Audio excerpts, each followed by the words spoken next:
You Booked It, episode 131. What's going on, everyone? Thank you for joining me today on You Booked It, the #1 podcast where you learn how to create a successful entertainment career. Every episode is a masterclass on how to move your career forward. And if you want even more, head over to youbookeditpodcast.com and join the email community where we dig deep into what you can be doing right now to help book that next gig. And now, let's do this. Okay, let's get started. I am excited to introduce my guest today, Sarah Rose Davis. Are you ready for this, Sarah? Yes. Okay. Sarah is a Seattle-based performer born and raised in the Pacific Northwest. After receiving her BFA in musical theater from the Boston Conservatory, Sarah returned to Seattle to begin her professional career at the Fifth Avenue Theater, going on to star in roles such as Maggie in A Chorus Line and Linda Mason in A Holiday Inn. Other favorite roles include Fanny Bryce from Funny Girl, Rosemary from How to Succeed in Business, Gladys from The Pajama Game, and many more. Sarah has been a guest performer with the Seattle Symphony and has performed the national anthem for the Seattle Seahawks and Mariners several times. As always, many thanks to her family and boyfriend for their endless support in this wild world of live theater. Sarah, that is a quick intro of who you are and what you've done, but why don't you tell us a little bit more about yourself? Fill in the gaps and a little bit more about what you do as a professional in the entertainment industry. Yes. Like I said, I was born and raised here in Seattle. And then when it came time to pick schools, I was very much interested in getting as far away from Seattle as possible just to experience something different, which is Yeah. why I moved to Boston, pretty much furthest you can get, except for maybe Miami. And it was actually there that I discovered my love for Seattle again, because I realized what a rich city I came from that was rich with like arts and culture and live theater. So after school, it was really exciting to me to be able to come back home and have a really like thriving theater career in my hometown, which is sort of why I always just stayed. I just kept booking work and staying and creating a life here. So that's how my theater career spiraled here in Seattle, which I'm very happy about because I love the Pacific Northwest. As far as things I do besides theater, is that what you're asking? Yeah, everything and anything. Oh yeah, to fill in the gaps. I'm close to my parents here. I have a bunch of siblings that live all over the country, so I'm the closest here, which is really nice. My parents still live where we grew up, so I'm close with them. I'm the youngest of, gosh, how many of us are there? So I'm the youngest of five, which is a lot, but we're all like pretty far apart in age. So that was really fun. My oldest sister's, 20 years older than me. I have nieces and Wow. nephews that are basically closer in age to me than my sister. So I have a really big family, which is fun. And yeah, I've been able to have a successful career here. And it's funny because you grow up thinking that you can only live in New York City or LA to have a successful performing career. And it was really eye-opening to realize I could do that here in Seattle that I love so much. Yeah, absolutely. Because you're right. So many of us, we just think of those big hubs. Even if you're from an international place, when you think of entertainment in America, you think New York or LA, really. And maybe Mhm. some people will think Vegas in there, but Seattle really doesn't get put on the list very often. Can you talk a little bit about the entertainment and theater scene in Seattle specifically? Yeah, so the cool thing about Seattle is we tend to be a place where out of town tryouts happen. The Fifth Avenue Theater, especially, and Village Theater in Issaquah, also ACT Theater in Seattle. They're all pretty big hubs for new works out of mostly out of LA or New York City to come and basically try out new material. Fifth Avenue alone has sent about, I think, 11 new musicals to Broadway, Wow. including like Hairspray, Christmas Story. Oh gosh, there's so many. Oh, Aladdin, obviously, Something Rotten. So it's a great place for the beginning of theater to start. And then it goes off and has another huge life. And sometimes we're lucky enough and the show comes back and we get to do it again. It's been really cool. I've been able to be a part of a lot of new works, a lot of new readings. We have a lot of new work, new musical festivals here. So I've had a lot of really amazing opportunities from this coast.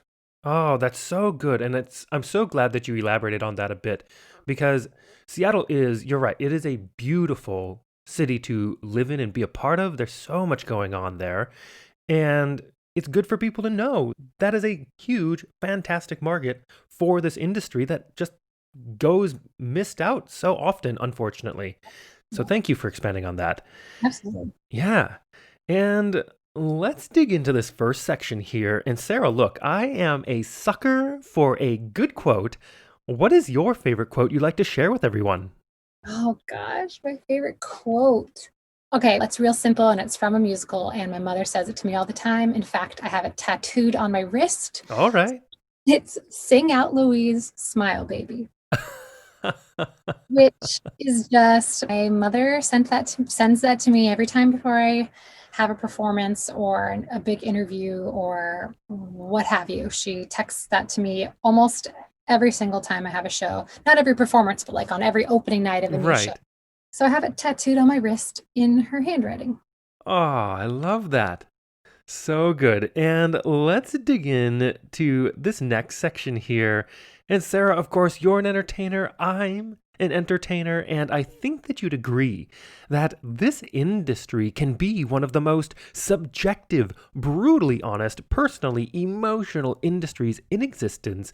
And you know as well as I that in order to create and have a successful career in this industry like you're having now takes a lot of dedication and hard work. And while, yeah, there's an outrageous amount of fun and excitement being an entertainer, doing what we do, there are also our fair share of challenges, obstacles, and failures we are going to experience and we're going to have to move forward through. So tell us, what is one key challenge, obstacle, or failure you've experienced in your career? And how did you come out the other side better because of it? That's a big question. It's a good question. And I'd say I will start by saying I think I learn a little bit from every show that I do and every audition that I have. And I think that's the whole part of theater, and you learn something about yourself through every audition and performance. I've been in shows where I've played very large roles and have had difficulties figuring out how to have the stamina and energy to hold the show together without totally losing myself personally on the other side of things, Yeah. and figuring out how you have to put almost all of yourself into it but leave a little bit at the end of the day so you're not just completely burnt out. I learned that especially during Funny Girl. I was 25 playing Fanny Bryce, and it was my first like really big role, and carrying a show, and you're in every single scene and every single song, and you're speaking for 2 hours and 40 minutes on stage, let alone all the songs you have to sing. And Yeah.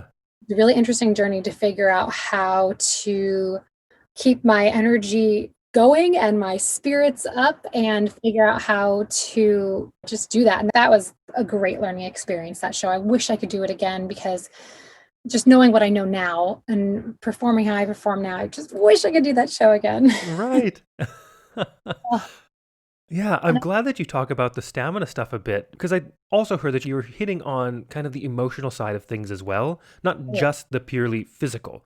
That is also a rude awakening once you start going into full runs and you're really into it or you're a month or so into something that your body has to adjust, and that is a challenge in of itself, but the emotional challenge as well is a real thing. And mm, I'm glad that you brought that up and addressed that. yeah. There's a huge emotional side of theaters in general, because obviously we walk into a room, we audition for people and bare our soul in front of them, and they like you or they don't. You get Right. the job or you don't. I think I've had a sort of unique experience here in Seattle where I have had the opportunity to audition for a similar group of people over and over again, which has been really wonderful because they get to know you. I mean, the same thing happens in New York City. You see the same casting directors, but it's such a big pool that I feel like here in Seattle, I've had the opportunity to really have like good connections with everybody who does the casting here. And it's been nice that when I do go into the room, yes, I will feel nervous. And sometimes there are a bunch of out of town directors or producers or what have you. But I still feel comfortable when I walk into the room. So that's been something that's a little bit unique about living in Seattle, or maybe even in LA or Chicago, where it's a little bit smaller of a pool. Yeah, yeah, for sure. And let's move on to a time that I like to call your spotlight moment. That one moment in time you realized, yes, I am going to be an entertainer for a living. Or maybe it was, yes, this is what I need to be doing as an entertainer. Tell us about that. I can't, I only remember a time when I wanted to perform. I don't remember a time before that. So I can't say I had that aha moment about, yes, this is what I want to do. But I think I've definitely had moments of, yes, this is how I want to be a performer. Yeah. And I keep going back to Funny Girl, but Funny Girl and roles like Rosemary and How to Succeed, Gladys and Pajama Game, like I love playing a funny ingenue. And that is this little niche role. You have the ingenue and then you have a little funny sidekick, but sometimes there's a funny ingenue. And Yeah. I have slipped my way into that path. And once I started playing those roles like pretty much back to back, I realized, yes, this is what I like to do. Like I played, oh, you know what? I left off my bio was Hope in Urinetown. I just recently played that. And she is a funny ingenue. Once I discovered those roles in my mid 20s, I was like, yes, this is what I want to do. I want to be the funny ingenue. Oh, that's so good. And it's great because you found exactly what it is. And that's so hard as well for us sometimes to really figure out what it is specifically that we want because we all start pretty broad for the most part. We go, I just want to be in theater or I just want to dance. But as you go along, you're able to really start concentrating and whittling it down to exactly what type of work really truly makes you happy. And I think that's when this career gets really exciting. Totally. I think about it like I'll go back to like when I was in college. I'm in college like 2006, 2010. Wicked had been on Broadway for however many years now. And everybody's, oh, are you a Glinda? Or are you an Elphaba? And I'm thinking, I think I'm both. Like I'm like the combo. I was never like, I thought I was an Elphaba. You think like the belty, more serious, like brassy character. Then there's Glinda, who's like the light, legit funny soprano. But I'm like, I'm somewhere in between. I always was, and I never knew what that was. And then I get a role like Rosemary and How to Succeed, and I'm like, oh yes, Yeah, this, there you are. yeah. Oh, love that. And let's piggyback on that real quick and talk about your number one booked it moment. Walk us through that day, the auditions and callbacks, if they happen to be a part of it. What was going on in your life? And what about that moment makes it your favorite booked it moment? Funny Girl will always and forever be my favorite role I've ever played. Dream role, want to play it 100 times. When I found out I got that role, I was the happiest I could have ever imagined being to get that role. But I would say when I auditioned for Hope in Urinetown, I was 3.5 months post vocal cord surgery. Wow. It was my second vocal cord surgery, and I was 3.5 months post surgery. I had been in lots of rehab and therapy. My voice was super strong. I was cleared. I had been singing, that was part of my therapy. And I auditioned for Hope. And if you know Urinetown at all, she sings Follow My Heart. And it's like this beautiful, high, legit, floaty song. And it's gorgeous. And to be able to feel confident to sing that song 3.5 months after surgery and then find out. So the next day, I have my I don't know, I have a 3.5 or maybe it was 4 month post surgery checkup. And I'm sitting in the checkup, sitting in the chair with my doctor, and he's about to put the scope through my nose and look at my vocal cords. And I get a call and I look at my phone and I realize it's the theater I had just auditioned for the day before. And I'm sitting Oh. here and they say, okay, they have the microphone down your throat, or the camera down your throat, sorry. And they say, okay, sing a song, so they can look at your vocal cords while you're singing. I sang Follow Your Heart from Urinetown. Fast forward, end of the appointment, everything was healthy, and I checked my voicemail and I had booked the role of Hope. So Oh, that was kind of cool. like an amazing little moment where I was celebrating the health of my vocal cords, and I had booked this dream role of mine, and it was just amazing. I love that, especially with having to come straight out of a surgery, basically. Can you talk a little bit about your vocal surgeries and how that came about, that journey?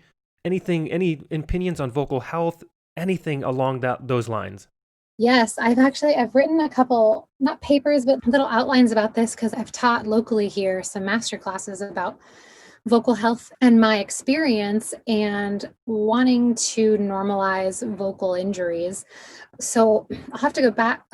I've had two vocal cord surgeries, both unrelated issues, and on one on each vocal cord. So just totally freak accidents that I've had to have two, but I've recovered twice. So I'm happy about that. My first one was actually my freshman year of college. I discovered that I had a polyp on one of my vocal cords. And for anybody who doesn't know what a polyp is, if you've heard of nodes in your vocal cords is more like a hard callus, where a polyp would be more like a blister. So that's like the quick and dirty way of describing it. Yeah. So I had that surgery when I was 17 and everything went fine. And I stayed in college and everything. I just was going to Mass General to do therapy, vocal therapy and speech therapy and all that stuff. And I recovered perfectly fine. Everything was great. And then fast forward 11 years and I'm doing Holiday Inn at the Fifth Avenue Theater, playing Linda Mason. I'm in the best vocal health I've ever been. I'm singing 20 Irving Berlin songs every night. It's like gymnastics of a role. That's the craziest role I've played, I think, besides Fanny Bryce. And unfortunately, a bout of bronchitis was going through the cast, and I made it through the whole show. But at the end of the closing, I got sick. I got bronchitis, and I just coughed and coughed for weeks and weeks. And I actually hemorrhaged my vocal cord. Oh And no. from that, yeah, and from that, I had scar tissue that needed to be removed. So that was my last surgery that I had. Basically, it's kind of like bruising your vocal cords, but it's really thin, delicate tissue. So I had to have surgery to remove scar tissue. And yeah, it was pretty devastating. I was supposed to play Amber in Hairspray, which was another dream role of mine. And I had to drop out 3 weeks before we started rehearsal because I had to go on vocal rest for basically didn't speak for 5 weeks. And then lots and lots of therapy, like I said. It was really rough. But I came back and like I said, 3 months later, I was auditioning for shows. And 5 months later, I was performing at this little burlesque club we have here in Seattle called the Can Can Culinary Kitchen. Like 8 months after surgery, I was playing Hope in Urinetown. Wow, that's so good. And for everyone that's out there, could you give some insight that would lead to any symptoms that Yeah. someone may feel within themselves to be like, you know what, maybe I should go have this looked at? Because I think a lot of people just don't know. And can Yeah. you speak on that just a little bit? Yes. The first surgery I had, I did notice that my voice changed. Like something was different. I can't even describe it very specifically, other than that. I knew my voice. I knew what happened when I sang, what it felt like when I would mix or belt, and something just felt not quite right when I would transition parts of my voice. So that's when I Hmm. knew to go look. And the second time, I knew something was wrong. That was like I just coughed and coughed till I was almost practically choking. And just because somebody has bad bronchitis or bad cough does not mean they're going to ruin their vocal cords. I just specifically, I had a little blood vessel that was visible in my vocal cords, and for whatever reason, I have bleeds easier. But I knew something was wrong. That was very clear. But what I will say to somebody who isn't quite sure, check in with your voice every day. That's the best way of knowing. And yes, there's going to be variances from day to day. But if you notice something really drastic, like when you go up through your mix or through your break, if you notice that something feels different or feels wrong or hurts, that's when you sort of know. And anyone who's super in tune with their voice, I have a feeling that you'll know when something's really wrong. Wonderful. Thank you for that insight. Mhm. And let's take a moment to talk about the present. What projects are you working on now? What are you looking forward to? And hey, it's a weird time, right? We're amidst this global pandemic. How do you see the entertainment industry moving forward in the next couple of years? So I was in a production of Sister Act at the Fifth Avenue Theater. We were supposed to open March 14th. So as you can imagine, here in Seattle, everything shut down. 250 people or more concerts or events was shut down March Hmm. 11th. So we were shut down just 3 days before we had an audience. We were in the middle of tech. Oh, So it was so sad because I don't know what it was about that show, but if you've ever done Sister Act, ladies, that is a hard show. There's so many words, so much singing. It's just We worked so hard, and it's really sad we didn't get to do that show.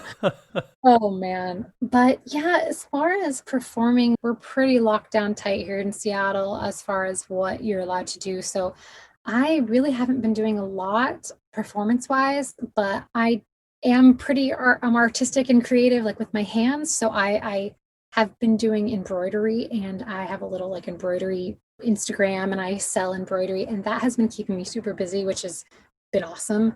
I also, as many actors, have other side gigs that we do. Most of them obviously used to be some type of performing, but I also do hair and makeup for weddings and special events. So even with the restrictions, we've actually surprisingly been quite busy the last couple of months. So that's been keeping me busy. As far as what I'm looking forward to, man, I just want some live theater to come back. I just want to sing. I bought myself this microphone so I could at least just, sit in my closet and record music. So Yeah. a combination of those things has at least been keeping me busy. Ah, fantastic. And it is time to move on to one of my favorite sections in the interview. I call it the Grease Lightning Round. Yes. I am going to ask you a handful of questions. I want you to answer them as quickly and concisely as possible, one after another. Are you ready? I think so. Yes. Yes. All right. First question. What was the one thing holding you back from committing to a career as an entertainer? Nothing. Second question. What is the best piece of advice you have ever received? Don't take everything everyone says to heart 100%. Everybody has their own opinions about you. Have your own opinions about yourself.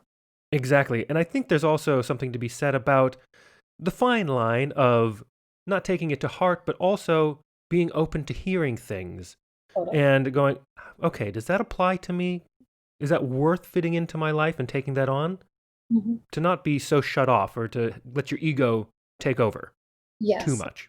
And the third question, what is something that is working for you right now? Or if you'd like to go pre-COVID, what was working for you before our industry went on pause? Embroidering. It was something I could do backstage, and it's something I can do at home. It's a traveling craft. I love it. Beautiful. And the fourth question, what is your best resource? Whether that is a book, a movie, YouTube video, maybe a podcast or piece of technology you found is helping your career right now. Ooh, gosh, that's a good question.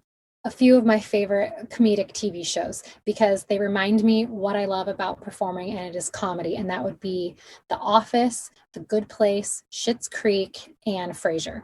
Ah, all good shows. And I love Schitt's Creek. And actually, as we're recording this, today's episode that came out with Michael Judson Berry, have you heard of him yet?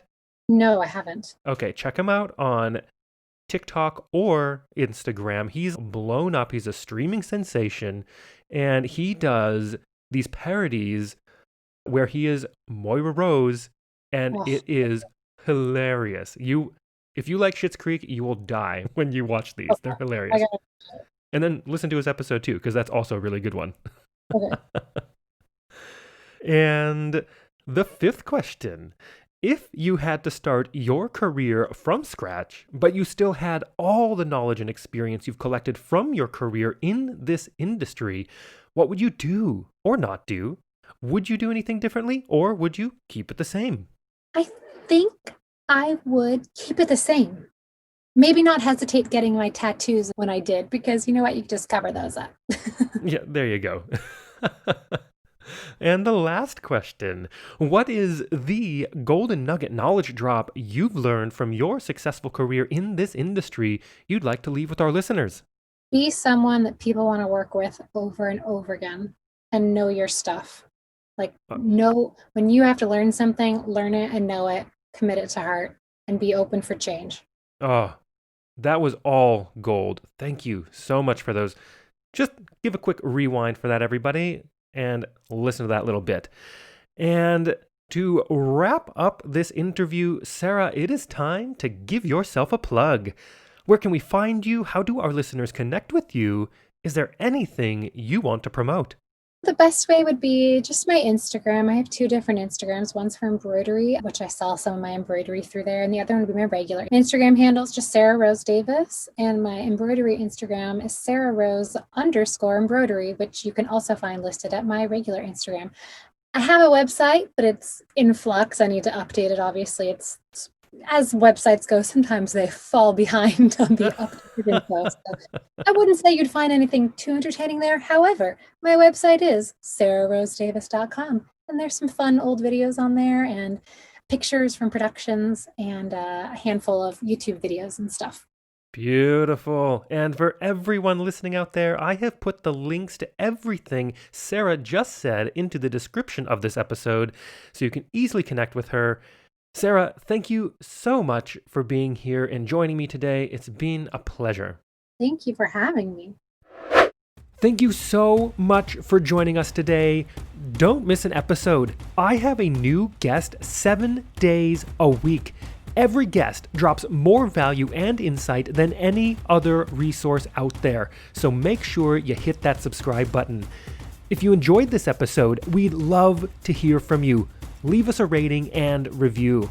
Also, be sure to head over to youbookeditpodcast.com and join our free email community where we dig deep into a continually growing resource of truly actionable things you can be doing right now to help you advance your entertainment career. All the best to you. We'll see you tomorrow.